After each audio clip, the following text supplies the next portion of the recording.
অনেকদিন দেখা হয়নি অনেকের সাথে, আজকে দেখে নেন আমাদের দলগুলো দেখে গেছে।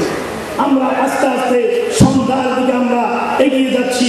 কোন সময় আমাদের কি ঘটে যায় বলা যায় না। আমরা চাই যেই চড়াই উতরাই পেরিয়ে সমস্ত তহমত অভিযোগ অনুযোগ মাথায় নিয়ে যেই আন্দোলন থেমে থাকে নেই।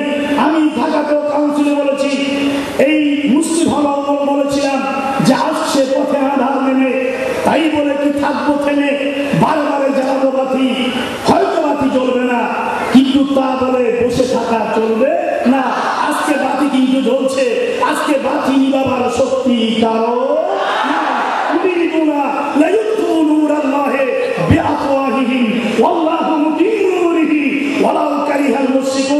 আজকে সুন্নিয়তের আন্দোলনের বাতি কোন শক্তি আর নিভাতে পারবে না।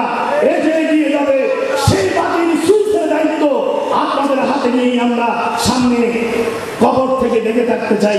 এই আশাবাদ ব্যক্ত করে আপনারা সর্ব জায়গায় ঘরে ঘরে প্রতিটি পাড়ায় পাড়ায় তৃণমূল পর্যায়ে সংগঠনের কর্মী সৃষ্টি করবেন, সংগঠনের নেটওয়ার্ক সৃষ্টি করবেন।